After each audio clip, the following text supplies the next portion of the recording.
just me. The fellas that I meet, no other motherfucker than me. Never judge a man by the cover of his skin. Only treat a man by the contents within. Some will change man when they gone off their gin. Let them sober up, then they sorry to the end. Sorry won't win, cause a fake I can't defend. Done your time in the Halls County Jail and the pen. It's kinda hard to keep away from my kids again.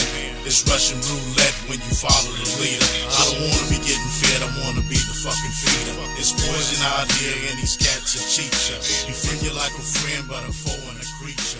Get you before you get me, it was nice to meet you. You just tuned in to FlyGuyTruccerBoiTV. And shout out to Family Still Matters. Hey, she's telling it like it is. I can appreciate it and definitely respect it. Here we go.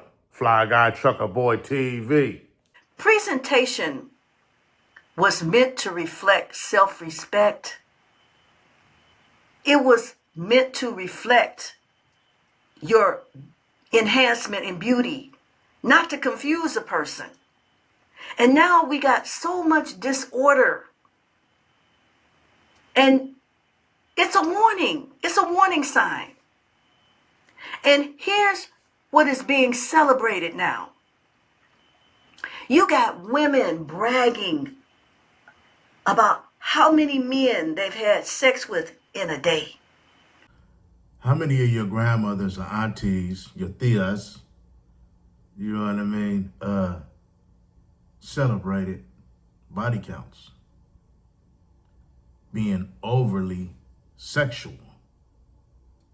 You know, real talk.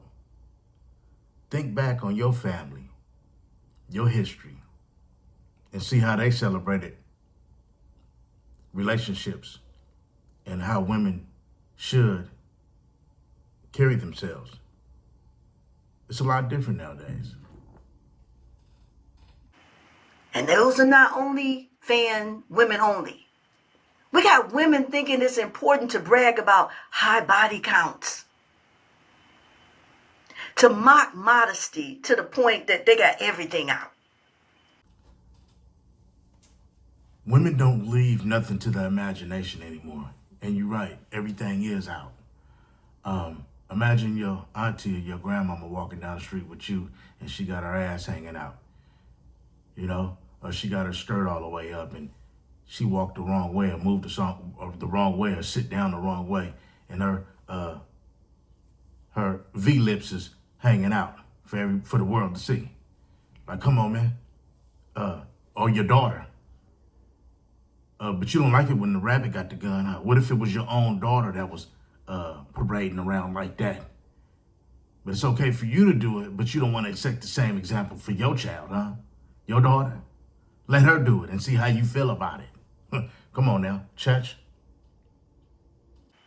To frame marriage as slavery and prostitution. I heard somebody say that being married is you nothing but a unpaid prostitute. To see somebody frame marriage in such a derogatory manner, and then if you submit, you're considered weak and stupid. Yeah, ladies, don't submit to a man, cause you weak, you stupid, you being controlled. Come on now. I bet you wouldn't mind if your mama submitted to your daddy. I bet you wouldn't mind if your mother submitted to your father.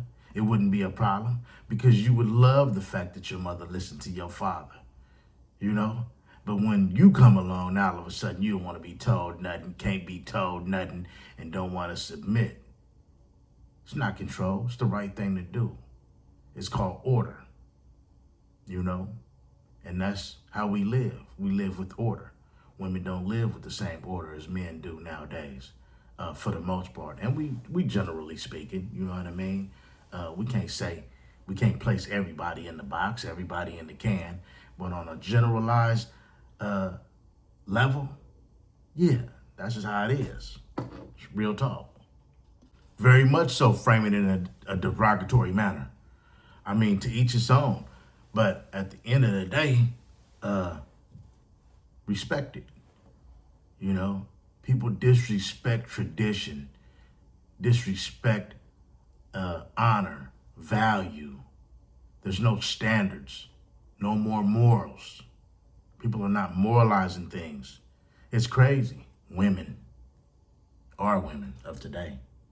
Oh yeah, these modernized women, and even some of these older women that still think like these modernized women, being committed, being faithful, that's too much like doing the right thing. It's wrong, you know. Yeah, they're gonna scrutinize it. They're gonna make a mockery out of it. Period. And if you choose to be faithful, they dismiss you as being, that's out of date. And they consider this celebration of liberation from what? This is not liberation. This is wounded women redefining standards to justify pain, and then recruiting other women into that same confusion.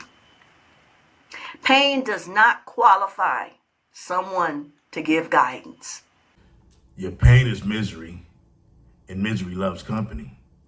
So, of course, if one chick is doing one thing, if one woman is doing one thing, and that's what she believes in, she's going to want all the other chicks to join the bandwagon.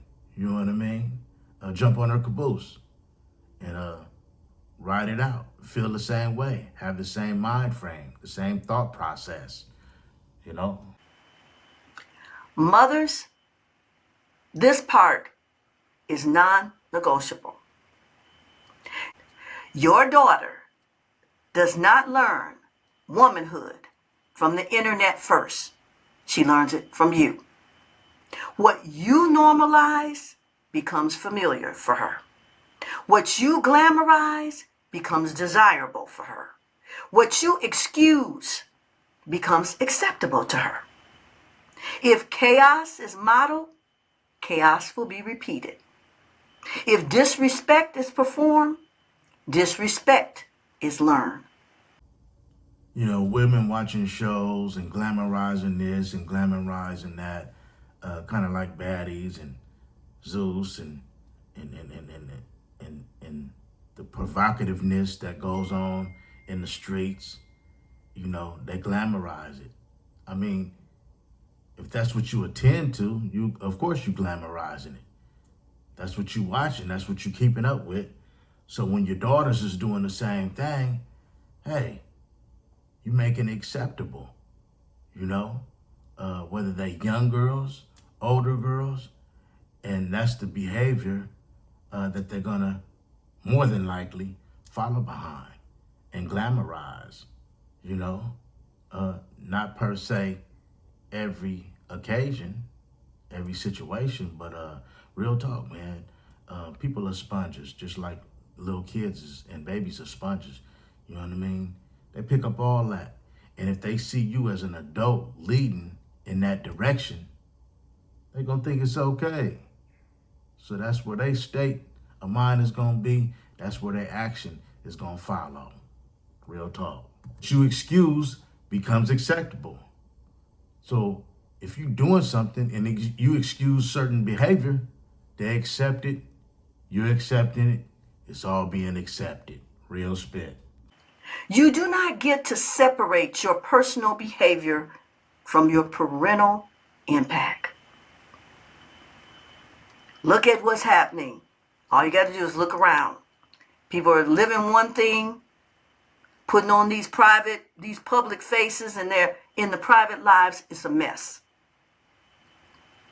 And this part is to men.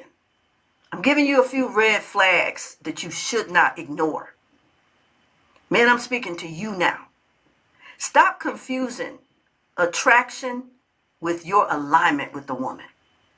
Before you invite a woman into your life, your home, or your future, pay attention to these non-negotiable warning signs. If that woman has chronic disorder, and when I'm talking about her car is nasty, her house is nasty, her personal space is unclean, and she has questionable hygiene. If she has no discipline, no routine, and no structure, warning sign. If she's openly hostile toward marriage, family,